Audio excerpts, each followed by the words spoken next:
Hello everyone, hello and welcome back to our channel. So आज की video में हम बात करने वाले हैं about the assertion reason and case study based questions of motion in a plane. जैसे लास्ट 2 वीडियोस में हमने अपने 2 पार्ट्स में ब्रेक करके एमसीक्यूज करे थे, सिमिलरली उसी सेम बुक से उसी सेम पैटर्न में कंटिन्यू करते हुए हम लोग आज असर्शन रीजन से स्टार्ट करते हैं। So let's get started. So assertion reason के लिए एक बात हमें क्या याद रखनी है हमेशा कि हमें पहले असर्शन पढ़ना है, रीजन पढ़ना है, पता लगाना, चेक करना है कि असर्शन और रीजन इंडिविजुअली ट्रू है या नहीं। अगर दोनों ट्रू हैं तो हमें आगे का स्टेप, आगे का प्रोसेस करना है। अगर दोनों में से कोई भी एक स्टेटमेंट फॉल्स है तो डायरेक्टली आपको आंसर मिल जाएगा। ठीक है, सो करना क्या है, अगर दोनों असर्शन और रीजन दोनों ट्रू हैं तो आपको क्या करना है, असर्शन और रीजन के बीच में बिकॉज लगा करके पढ़ना है कि क्या बिकॉज लगाकर रीजन करेक्टली एक्सप्लेन कर पा रहा है असर्शन को या नहीं। क्योंकि मोस्ट ऑफ द टाइम्स बच्चों को जो कंफ्यूजन होता है वो ऑप्शन ए और बी में होता है कि करेक्ट एक्सप्लेनेशन रीजन है असर्शन का या फिर नहीं है। सो जैसे कि अब आप यहाँ पर 4 ऑप्शंस देख रहे हो। पहला ऑप्शन क्या बोल रहा है, both A and R are true and reason is the correct explanation. And B option क्या बोलता है कि दोनों ट्रू हैं but reason is not the correct explanation. तो सबसे ज्यादा टाइम्स इसी में कंफ्यूजन होता है। नेक्स्ट सी ऑप्शन क्या बोल रहा है कि असर्शन ट्रू है, रीजन फॉल्स। डी ऑप्शन बोल रहा है कि दोनों ही फॉल्स है। चेक क्या करना है, कभी कभी लास्ट वाला ऑप्शन थोड़ा सा चेंज हो जाता है कहीं कहीं पर। कुछ लोग क्या बोल देते हैं लास्ट ऑप्शन में कि असर्शन फॉल्स है और रीजन ट्रू है, ऐसा ऑप्शन भी कभी कभी मिल जाता है। तो ऑप्शन हम लोगों को इसलिए ध्यान से पढ़ने हैं हमेशा असर्शन रीजन के लिए। ठीक है, आगे चलते हैं, अपने फर्स्ट असर्शन रीजन से स्टार्ट करते हैं। तो क्वेश्चन नंबर 60 हमें क्या बोल रहा है, magnitude of resultant of 2 vectors में be less than the magnitude of either vector.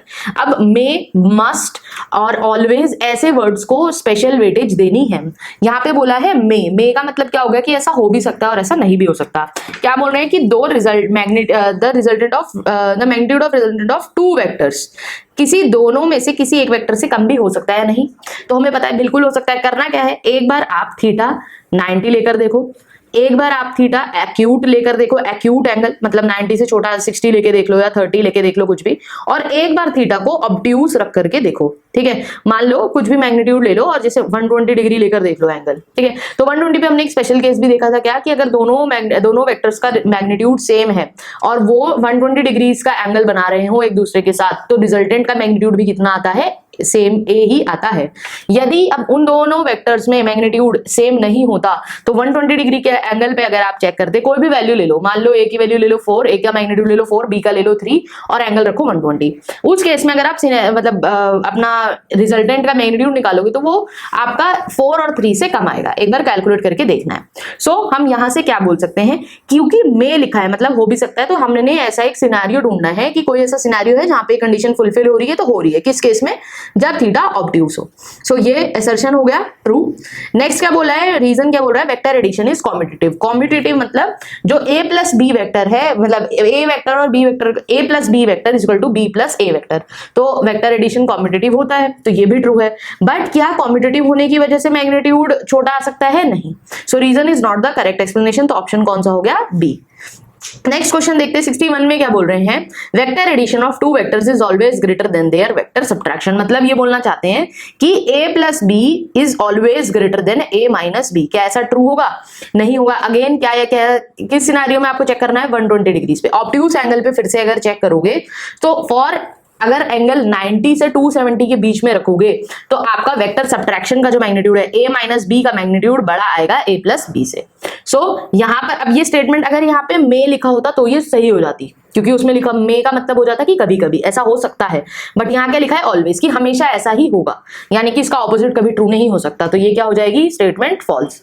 Next क्या बोला है, at theta is equal to 90 addition and subtraction are unequal. ये तो बिल्कुल गलत है, क्यों, क्योंकि cos 90 की वैल्यू होती है 0, एडिशन और सब्ट्रैक्शन दोनों में ही रिजल्टेंट का मैग्नीट्यूड क्या हो जाएगा, root a square plus b square. So ये भी आपका हो गया फॉल्स, तो ऑप्शन कौन सा हो गया, ऑप्शन नंबर डी, दोनों फॉल्स है। नेक्स्ट क्वेश्चन में क्या बोला है, in case of projectile motion magnitude of rate of change of velocity. अब magnitude of rate of change of velocity का क्या मतलब, पहले तो rate of change of velocity क्या होता है, एक्सीलरेशन। एक्सीलरेशन क्या होता है, dv by dt। dv by dt rate of change of magnitude का, rate of change of velocity का मैग्नीट्यूड, मतलब एक्सीलरेशन का मैग्नीट्यूड प्रोजेक्टाइल में वेरिएबल रहता है, नहीं, फॉल्स होगा। क्यों, क्योंकि एक्सीलरेशन x डायरेक्शन में तो 0 होता है फिक्स, और y डायरेक्शन में 9.8 मीटर पर सेकंड स्क्वायर, मतलब जो आपकी ग्रेविटी होती है। ठीक है, सो इन टोटल अगर हम total net acceleration find out करेंगे तो हमेशा 9.8 ही है, कांस्टेंट है वो वैल्यू, तो असर्शन हो गया फॉल्स।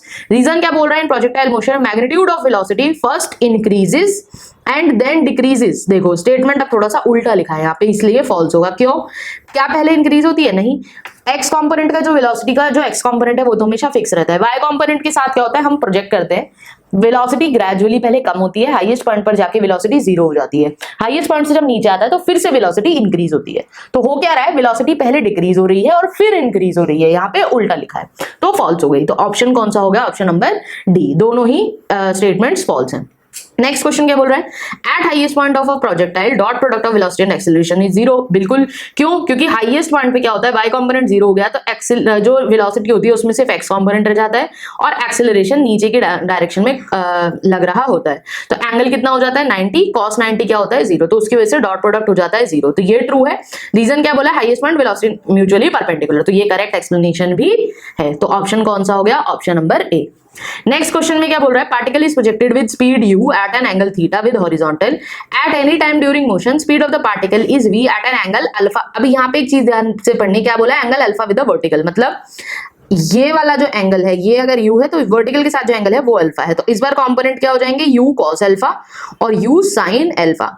अब मुझे पता है x डायरेक्शन में जो भी कंपोनेंट होता है वो कांस्टेंट रहता है, तो इस सिनेरियो में क्या होगा, u sin अल्फा हमेशा कांस्टेंट रहेगा, ठीक है, तो रटना नहीं है इसीलिए कभी भी। तो क्या बोल रहा है, then v sin alpha is always constant for the motion, true है स्टेटमेंट, ठीक है। x डायरेक्शन में जो भी कंपोनेंट होगा वेलोसिटी का वो कांस्टेंट रहेगा, हमें इस बात से मतलब नहीं है वो cos कंपोनेंट हो या sin, x में जो भी कंपोनेंट आएगा वो कांस्टेंट रहेगा। सो ये कैसी स्टेटमेंट हो गई, ये हो गई आपकी ट्रू। नेक्स्ट स्टेटमेंट में क्या बोला, इन case of projectile motion magnitude of radial acceleration at top most point is minimum. वैसे तो रेडियल एक्सेलरेशन आपके सिलेबस में मतलब नॉन यूनिफॉर्म सर्कुलर मोशन में होता था, बट स्टिल एक फॉर्मूला नोट डाउन कर लेना है। प्रोजेक्टाइल के केस में जब आपको रेडियल एक्सेलरेशन निकालना है तो वो कैसे निकलेगा, उसका magnitude under root of g minus tangential acceleration का स्क्वायर, ठीक है। So circular motion, non uniform circular motion में दो एक्सेलरेशन आते थे, टेंजेंशियल और रेडियल। आपका रेडियल तो कौन सा हो गया, जो रेडियस की तरफ एक्ट कर रहा है, टेंजेंशियल जो लीनियर वेलोसिटी जिस डायरेक्शन में होती है अलोंग द टेंजेंट, उसकी वजह से जो एक्सेलरेशन आता था इसको हम टेंजेंशियल एक्सेलरेशन बोलते थे, और फिर नेट एक्सेलरेशन बीच में कहीं पर आता था, ठीक है। सो यहाँ पर वही सेम चीज हम फॉलो करने, क्या नेट एक्सेलरेशन हमारा g आया था, मतलब जो एक्चुअल फॉर्मूला होता है वो क्या होता है, a is equal to root A T square plus A R square, मतलब रेडियल एक्सेलरेशन ए कॉम्पोनेंट हो गया नेट एक्सेलरेशन का और टेंजेंशियल ए कॉम्पोनेंट हो गया, दोनों 90 पे हैं। सो ऐसे करके होता था। यहाँ पर प्रोजेक्टाइल के केस में नेट एक्सेलरेशन क्योंकि g है तो फॉर्मूला क्या बन गया, रेडियल का मैग्नीट्यूड कैसे निकलेगा, root g minus A T square से, ए टी क्या है, टेंजेंशियल एक्सेलरेशन। तो क्या बोल रहा है, magnitude of radial acceleration at top most point is minimum. क्यों, हम टॉप मोस्ट पॉइंट पे पहले तो होगा क्या, टॉप मोस्ट पॉइंट पर जो आपका टेंजेंशियल एक्सेलरेशन है वो 0 हो जाएगा, एटी की वैल्यू 0 हो जाएगी हाईएस्ट पॉइंट पर। अगर एटी की वैल्यू 0 हो गई तो रेडियल एक्सेलरेशन g आया, तो ये तो मैक्सिमम आएगा। क्यों, क्योंकि हम टेंजेंशियल, हम g में से कुछ वैल्यू माइनस करते तो मिनिमम आता ना, तो कम आता, g में से g माइनस करते तो मिनिमम 0 होता। स्टेटमेंट उल्टा गिवन है, तो ये क्या हो गया, फॉल्स। सो 64 का आंसर क्या हो जाएगा, C. assertion is true but reason is false। Next question में क्या बोला है, for projectile for projection angle tan inverse 4 the horizontal and maximum height of a projectile are equal. अब हॉरिजॉन्टल और मैक्सिमम हाइट का क्या मतलब, हॉरिजॉन्टल हाइट मतलब आपकी रेंज, तो आप क्या करो, रेंज और हाइट को इक्वेट करो। रेंज कैसे निकलती है, u square sine 2 theta, sine 2 theta की जगह क्या डाल सकते हो, 2 sine theta cos theta by g is equal to u square cos square theta, sorry u square sine square theta by 2g। यही होता है हाइट का फॉर्मूला। मैंने रेंज और हाइट को इक्वेट करा, g से g कटा, u स्क्वायर से u स्क्वायर कटा, एक साइन से यहां से एक साइन कटा, ठीक है। 2 को इधर लेके जाओ, 4 is equal to sine by cos tan theta आ रहा है। इसका मतलब ये स्टेटमेंट ट्रू होगी कि थीटा जब tan इनवर्स 4 है तो हाइट और रेंज इक्वल होंगे, तो ये तो आ गई ट्रू। नेक्स्ट में क्या बोला है, maximum range of projectile is directly, maximum range का फॉर्मूला हमें डायरेक्टली पता है, हमने वन शॉट वीडियो में देखा क्या होता है, u स्क्वायर बाय g, क्योंकि मैक्सिमम कब होती है रेंज आपकी, थीटा इज इक्वल टू 45 पे। So is directly proportional to the square of velocity and inversely proportional, ये भी ट्रू है, बट क्या ये इसका करेक्ट एक्सप्लेनेशन है, नहीं, तो ऑप्शन कौन सा हो गया, बी। 66 में क्या बोला है, range of a projectile is maximum at 45, ये तो ट्रू है। अभी देखा, at theta is equal to 45 the value of sine theta is, अब ये ध्यान से पढ़ना है, साइन थीटा की वैल्यू मैक्सिमम 45 पे नहीं होती, साइन थीटा की वैल्यू मैक्सिमम कितने पे होती है, 90 डिग्रीज पर, तो इसलिए रीजन क्या हो गया, फॉल्स। रेंज 45 पे मैक्सिमम हो गई क्योंकि रेंज में 2 थीटा लेते हैं। सो ऑप्शन कौन सा हो गया, ऑप्शन नंबर सी। ठीक है, नेक्स्ट क्वेश्चन में क्या बोल रहे हैं, sum of maximum height for angles alpha and 90 minus alpha is independent of angle of projection. तो सम ऑफ मैक्सिमम हाइट बोला तो क्या करो, मैक्सिमम हाइट निकालो दोनों सिनेरियो में। मैक्सिमम हाइट कैसे निकलती है अभी देखा, u square sine square theta by 2g से। तो एक केस में आई u square sine square theta by 2g, दूसरे केस में क्या आएगी u square sine square 90 minus theta, alpha की जगह थीटा ले लिया मैंने, by 2g। Sine square sine 90 minus alpha, sine 90 minus theta कितना होता है कॉस थीटा, तो साइन स्क्वायर 90 माइनस थीटा की जगह क्या लिख सकते हो इस पूरी चीज को, कॉस स्क्वायर थीटा। अब ये देखो u square by 2g common आ जाएगा, sine square plus cos square कितना आ जाएगा 1, तो टोटल सम ऑफ हाइट्स कितना आया you square by 2g।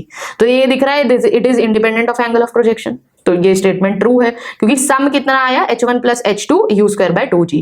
Next क्या बोला है, for angles alpha and 90 minus alpha horizontal range is different, ये फॉल्स है। हमने अपने वन शॉट वीडियो में देखा है क्या, कॉम्प्लीमेंट्री एंगल्स पे मतलब थीटा और 90 माइनस थीटा पे रेंज इक्वल होती है, फॉर्मूला में डाल के चेक कर लेना दोबारा से। तो आंसर क्या होगा ऑप्शन सी। नेक्स्ट क्वेश्चन में क्या बोला है, maximum height of projectile is always 25% of the maximum range. कैसे पता लगाना है, मैक्सिमम रेंज कितने एंगल पे होती है, थीटा इज इक्वल टू 45 पे, मैक्सिमम रेंज होती कितनी है यू स्क्वायर बाय जी। अब 45 पे अगर हाइट निकालोगे साइन 45 कितना होता है 1/√2, उसका स्क्वायर लेना है तो 1/2, so you square into sine square theta तो 1/2/2g। ठीक है, तो ये कितना आ गया 4, तो यू स्क्वायर बाय 4g आ रहा है और रेंज कितनी थी यू स्क्वायर बाय जी, तो जो मैक्सिमम हाइट है वो रेंज के 1/4 है, मतलब 1/4 मतलब 25% है, तो ट्रू आ गया। यहाँ पे क्या बोला है रीजन में, for maximum range projectile should be projected at 90 degrees, false. Maximum range के लिए कितने पे फेंकना है 45 डिग्रीज पे, तो ऑप्शन क्या हो गया सी। नेक्स्ट क्वेश्चन में क्या बोला, uniform circular motion is uniformly accelerated motion. अब देखो ये जो यूनिफॉर्मली वर्ड है इसने गड़बड़ कर दी, क्यों, यूनिफॉर्मली एक्सिलरेटेड मतलब जो एक्सिलरेशन है, एक्सिलरेशन का वेक्टर वो कांस्टेंट हो। एक्सिलरेशन वेक्टर कांस्टेंट होने का मतलब क्या हो गया, उसकी डायरेक्शन और उसका मैग्नीट्यूड दोनों सेम रहे। बट क्या यूनिफॉर्म सर्कुलर मोशन में ऐसा होता है, नहीं। Uniform circular motion is accelerated motion but it is not uniformly accelerated motion, दोनों चीजों में डिफरेंस है। एक्सिलरेटेड क्यों होता है, क्योंकि वेलोसिटी का मैग्नीट्यूड हर पॉइंट पे सेम रहता है बट डायरेक्शन बदलती रहती है, जिसकी वजह से एक्सीलरेशन की भी हर पॉइंट पे डायरेक्शन बदलती रहती है, तो एक्सीलरेशन वेक्टर कांस्टेंट नहीं रहता। इसलिए अगर ये यूनिफॉर्मली वर्ड यहां पे नहीं होता तो ये स्टेटमेंट ट्रू होती। सो यूनिफॉर्मली एक्सीलरेटेड नहीं होता है, तो ये स्टेटमेंट कैसी हो गई फॉल्स। रीजन में क्या बोला, kinematic equations for uniform acceleration motion can be applied in case of uniform circular motion, तो इसका भी आंसर क्या हो जाएगा फॉल्स। क्यों, क्योंकि ये यूनिफॉर्मली एक्सीलरेटेड मोशन नहीं होता। यदि ये यूनिफॉर्मली एक्सीलरेटेड होता तो इक्वेशन ऑफ मोशन लगा पाते, तो आंसर क्या हो गया डी। नेक्स्ट, अब आपको क्या करना है, एक बार वीडियो को पॉज करना है और पॉज कर एक बार ये केस स्टडी पढ़नी है, हम लोग डायरेक्टली क्वेश्चंस करेंगे। तो सिंपल वेक्टर्स के ऊपर बेस्ड एक केस स्टडी है, बेसिक वेक्टर्स का एक्सप्लेनेशन गिवन है, डायरेक्ट क्वेश्चंस देखेंगे हम लोग, हमने बेसिक्स पढ़े हुए हैं। तो क्वेश्चन क्या बोल रहा है, पहला क्वेश्चन क्या बोल रहा है, amongst the following quantities which is not a vector quantity. ये तो बहुत इजी क्वेश्चन है, हमको पता है फोर्स एक वेक्टर क्वांटिटी होती है, acceleration is a vector, velocity is a vector, तो आंसर क्या हो गया सी टेम्परेचर। नेक्स्ट क्वेश्चन में क्या बोल रहा है, set of vectors A and B, P and Q are as shown. A की लेंथ बी की लेंथ के इक्वल है और पी की लेंथ क्यू की लेंथ के इक्वल है, मतलब magnitude of A vector is equal to magnitude of B vector, similarly magnitude of P vector is equal to magnitude of Q vector. आपसे पूछा है विच वेक्टर्स आर इक्वल, तो अब पी और क्यू का मैग्नीट्यूड तो इक्वल है बट क्या उनकी डायरेक्शन इक्वल है, सेम है, नहीं। वेक्टर कब इक्वल होंगे, जब मैग्नीट्यूड डायरेक्शन दोनों सेम हो, तो कौन सा वेक्टर, कौन सा ऑप्शन हो जाएगा, ए एंड बी इक्वल होंगे क्योंकि डायरेक्शन भी सेम है और मैग्नीट्यूड भी। नेक्स्ट क्वेश्चन में क्या बोला है, लैम्डा टाइम्स ऑफ ए का मैग्नीट्यूड क्या हो जाएगा, लैम्डा टाइम्स ऑफ ए। कब, अब इस सिनेरियो में आंसर क्या होगा हमारा, जब नंबर पॉजिटिव हो, जब आप किसी पॉजिटिव नंबर से मल्टीप्लाई करोगे तभी ये चीज सेटिस्फाई करेगी। क्यों, नेगेटिव से मल्टीप्लाई करोगे तो डायरेक्शन उल्टी हो जानी चाहिए, मतलब वेक्टर बदल जाएगा। ठीक है, सो नेगेटिव, अगर लैम्डा नेगेटिव होगा तो क्या हो जाएगी condition, minus of lambda times A का इक्वल होना चाहिए। सो यहाँ पर lambda should be greater than 0, it should be a positive number, otherwise negative से मल्टीप्लाई करोगे तो डायरेक्शन चेंज हो जाएगी। सो नेक्स्ट में क्या बोला हमको, following properties regarding null vector which is incorrect. ध्यान से क्वेश्चन पढ़ना है, इनकरेक्ट पूछा है। तो नल वेक्टर में आपको किसी वेक्टर में नल वेक्टर क्या होता है, जिसका मैग्नीट्यूड 0 होता है, जिसकी डायरेक्शन हम डिफाइन नहीं कर सकते। नल वेक्टर को किसी वेक्टर में ऐड करो तो सेम वेक्टर मिलेगा, सही है। नल वेक्टर को किसी वेक्टर से मतलब मल्टीप्लाई करोगे तो नल वेक्टर मिलेगा, सही है। नल वेक्टर को अगर किसी क्वांटिटी से मल्टीप्लाई करोगे, किसी स्केलर से, तो क्या स्केलर क्वांटिटी मिलेगी, नहीं, ये तो गलत है। तो ऑप्शन क्या हो गया, ऑप्शन बी। नल वेक्टर को किसी स्केलर से मल्टीप्लाई करोगे तो भी नल वेक्टर ही मिलना चाहिए। ये स्टेटमेंट में लैम्डा की जगह क्या होना चाहिए था, ओ ही होना चाहिए था। नेक्स्ट क्वेश्चन में क्या बोला, X and Y components of एक पी वेक्टर के एक्स और वाई कंपोनेंट की वैल्यू गिवन है 5 और 6। ठीक है, आपको क्या बताना है, डायरेक्शन और मैग्नीट्यूड। तो इजी क्वेश्चन है, मैग्नीट्यूड कैसे निकलेगा, root of 5 square plus 6 square, तो मैग्नीट्यूड आ जाएगा रूट 61। और डायरेक्शन कैसे निकलेगी, Y component by X component से। सो वाई कंपोनेंट कितना है 6, अब ऑर्डर में पढ़ना है, एक्स एंड वाई है तो 5 एंड 6, मतलब 5 एक्स कंपोनेंट होगा और 6 वाई कंपोनेंट होगा। सो tan इनवर्स 6/5, तो 74 का आंसर क्या हो गया, answer A, option A. Next relative velocity है केस स्टडी, तो जो पॉज करके पढ़ना चाहता है वो एक बार पढ़ सकता है, बट सिलेबस से डिलीट हो गई है। सो ये है, एंड इसके बाद ये आपका एक छोटा सा पैराग्राफ ये है। आंसर नोट डाउन कर लो फटाफट, जिसको अगर सॉल्व करना है। 75 का आंसर सी है, डिस्कस नहीं कर रहे हैं क्योंकि डिलीट हो गई है। 76 का आंसर है सी, और 77 का आंसर है बी, 78 का आंसर है बी, 79 का आंसर है बी। ठीक है, एक बार अपने आप कर लेना अगर आप इंटरेस्टेड हो तो। नेक्स्ट केस स्टडी पे चलते हैं। नेक्स्ट केस स्टडी किसके ऊपर है, प्रोजेक्टाइल मोशन के ऊपर। अगेन क्या करना है, पॉज करो, केस स्टडी एक बार पढ़ लो, हम लोग डायरेक्ट क्वेश्चंस करेंगे। पहले क्वेश्चन में क्या बोला, example of such type of motion is, हमें पता है, बहुत बार हमने पढ़ा है, जेवलिन थ्रो। नेक्स्ट तो ऑप्शन सी। 81 में क्या बोला, acceleration of the object in horizontal direction is 0। Horizontal direction में एक्सेलरेशन 0 होता है एक्स एक्सिस के अलोंग, तो 81 का आंसर क्या हो गया, डी। 82 में vertical component of velocity at highest eight point H. H कौन सा पॉइंट है, हाईएस्ट पॉइंट। एच पॉइंट पे वर्टिकल कंपोनेंट क्या हो जाता है, 0, सिर्फ एक्स कंपोनेंट रह जाता है, सिर्फ हॉरिजॉन्टल कंपोनेंट रह जाता है। नेक्स्ट क्वेश्चन में क्या बोला, ball is thrown at a speed of u given है आपको, थीटा गिवन है आपको बोलना time taken by the ball to return to the same level. तो क्या होता है, time of flight 2u sin theta by g. फॉर्मूले सारे याद होने चाहिए। क्या करो, वैल्यू पुट कर दो, 2 × 28 sin 30 की वैल्यू 1/2/10, तो 2 से 2 कटा 2.8 2.8 आ रहा है ऑलमोस्ट, तो 2.9 आप ऑप्शन सही चूज कर सकते हो। नियरेस्ट आंसर 2.9 है। नेक्स्ट क्वेश्चन में क्या बोला, in the above case distance from the thrower to the point where the ball returns to the same level. क्या निकालना है, रेंज। रेंज क्या होती है, u² sin 2 theta by G. u कितना गिवन है, 28, तो 28 × 28 sin 2 थीटा क्या हो जाएगा, sin 60। sin 60 की वैल्यू √3/2, और g की वैल्यू क्या ले लो, 10। तो आंसर एक बार सॉल्व करना, आंसर सॉल्व करोगे तो वैल्यू आनी चाहिए 69। तो आंसर एक बार नोट करके, मतलब वीडियो पॉज करके वैल्यू एक बार चेक कर लो। नेक्स्ट यूनिफॉर्म सर्कुलर मोशन के ऊपर है, लास्ट केस स्टडी है हमारी। पॉज करो, केस स्टडी पढ़ लो एक बार, हम क्वेश्चन करते हैं।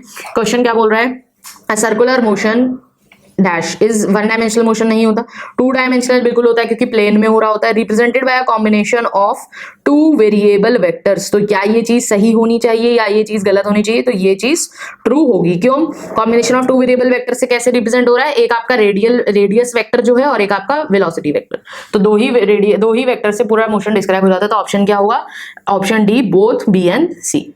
नेक्स्ट क्वेश्चन में क्या बोल रहा है, for a particle performing uniform circular motion choose the incorrect statement from the following. याद रखना, ध्यान से पढ़ना है क्वेश्चन, इनकरेक्ट स्टेटमेंट निकालनी है। इनकरेक्ट स्टेटमेंट में क्या क्या बोला है, मैग्नीट्यूड ऑफ पार्टिकल मतलब स्पीड रिमेन्स कांस्टेंट, ये तो ट्रू है। Particle velocity remains directed perpendicular to radius vector, ये भी ट्रू है, टेंजेंशियली होती है। Direction of acceleration keeps changing as particle moves, ये भी ट्रू लग रहा है। अभी देखते हैं एक बार, angular momentum is constant in magnitude. तो अब देखो हो क्या रहा है, एक्सेलरेशन, क्या डायरेक्शन एक्सेलरेशन की हमेशा चेंज हो रही है, तो नहीं हो रही। क्यों, क्योंकि वो हमेशा रेडियस की तरफ डायरेक्टेड है, मतलब टुवर्ड्स द सेंटर। तो ये ऑप्शन हो जाएगा, क्योंकि एक्सेलरेशन हमेशा आपका सेंटर की तरफ डायरेक्टेड है, तो वो हमेशा एक, मतलब अगर आप वेक्टर की बात करोगे तो in terms of vector continuously change हो रहा है, बट अगर हम नॉर्मल बात कर रहे हैं और यहाँ पर हमें और कोई इनकरेक्ट ऑप्शन दिख भी नहीं रहा है, तो थोड़ा सा ट्रिकी और थोड़ा सा कंफ्यूजिंग है क्वेश्चन। बट अगर कोई भी करेक्ट ऑप्शन ना मिले, इसलिए तो थोड़ा सा और दोबारा से सोचना है कि कौन से ऑप्शन में स्कोप है एक कुछ गलत चीज ढूंढने का। तो ऑप्शन कौन सा हो जाएगा, ऑप्शन नंबर सी। 87 में क्या बोला, 2 cars A and B move along a concentric circular path of radius RA and RB with velocity V and VB। आपको मेंटेनिंग कांस्टेंट डिस्टेंस, आपको वेलोसिटी का रेशो बताना है। तो हमें पता है एक फॉर्मूला होता है V = R ओमेगा। ठीक है, अगर कंसेंट्रिक पाथ में घूम रहे हैं, ठीक है, और कांस्टेंट डिस्टेंस उन्होंने मेंटेन करा है, यानी कि एंगुलर वेलोसिटी कांस्टेंट होनी चाहिए। एंगुलर वेलोसिटी अगर कांस्टेंट है तो वेलोसिटी रेडियस के डायरेक्टली प्रोपोर्शनल है। सो VA/VB क्या होना चाहिए, RA/RB। तो 87 का ऑप्शन हो गया बी। 88 क्वेश्चन में क्या बोल रहे हैं, car run at a constant speed on a circular track of radius given है, सर्कुलर ट्रैक का, taking 62.8 second for every circular lap. मतलब ये क्या गिवन है, time period, time taken to complete 1 lap. आपसे क्या बोला है, the average velocity and average speed for each circular lap, मतलब एक पूरी सर्कुलर लैप के लिए, मतलब एक पूरे राउंड के लिए वेलोसिटी तो कितनी हो जाएगी, जीरो, क्यों, क्योंकि डिस्प्लेसमेंट जीरो हो जाएगी, सो वेलोसिटी तो हो गई जीरो। अब स्पीड निकालनी है, तो स्पीड कैसे निकलेगी, total distance by total time से। टोटल डिस्टेंस कैसे निकालोगे, रेडियस गिवन है, टोटल डिस्टेंस कितना हो जाएगा 2πr, तो 2 × 3.14 × 100 divided by speed, average speed कैसे निकलेगी, total distance by total time, distance आ गया, टाइम कितना है, टाइम पीरियड के बराबर 62.8, डिवाइड अगर करोगे इसको तो यह आंसर आएगा अप्रॉक्सिमेटली 10 मीटर पर सेकंड। तो ऑप्शन कौन सा हो गया, ऑप्शन बी। वेलोसिटी हो गई जीरो, ऑर्डर सही से पढ़ना है, पहले वेलोसिटी पूछिए फिर स्पीड, तो 0 और 10, so option B. Next last question क्या बोल रहा है, particle is revolving at 1200 RPM. 1200 RPM के लिए क्या करना है, ये आपको लीनियर वेलोसिटी गिवन है एक तरीके से, बेसिकली रेट पर राउंड्स पर मिनट गिवन है, इसको क्या करना है, सेकंड में कन्वर्ट कर लेना है। तो सेकंड में कैसे कन्वर्ट होगा, 1200 डिवाइडेड बाय 60 से, ये क्या हो जाएगा, राउंड्स पर सेकंड। और आपको रेडियस गिवन है, आपसे क्या पूछा है, एक्सेलरेशन। तो एक्सेलरेशन कैसे निकालोगे, एक्सेलरेशन का फॉर्मूला क्या है, v²/r या फिर ω²r, सेंट्रीपिटल एक्सेलरेशन का फॉर्मूला देखा था, वही कैलकुलेट करना है। तो कुछ भी कोई भी चीज यूज करके आप वैल्यू डायरेक्टली फाइंड आउट कर सकते हो। सॉरी, ये रेट पर सेकंड, ये आरपीएम, सॉरी ये स्पीड नहीं है, ये फ्रीक्वेंसी है, सॉरी माय बैड, ये फ्रीक्वेंसी गिवन है, राउंड्स पर मिनट, मतलब एक मिनट में आप कितनी राउंड्स ले रहे हो, तो वो क्या होती है, फ्रीक्वेंसी। तो क्या करना है, सेकंड में कन्वर्ट कर लेना उसको, बट सो ये क्या आ गई, फ्रीक्वेंसी आ गई सेकंड्स में, कि एक सेकंड में कितने राउंड ले रहे हो। और आपको ω² आ रहा है, ओमेगा की जगह क्या रख सकते हो, 2π का होल स्क्वायर, न्यू क्या होती है, फ्रीक्वेंसी। सो न्यू आपको गिवन है, आर आपको गिवन है, वैल्यू पुट करो, आंसर आ जाएगा। आंसर क्या आएगा, 4740, option number B. So this was all about the assertion, reason and case study based questions. I hope this video has helped you in practice, and do post in the comment section कि आपके total में से कितने questions correct हुए, and if you have any doubts you can also post that in the comment section. If you found this content helpful, then please like, share and subscribe to our channel. Thank you so much for watching the video. See you in the next video.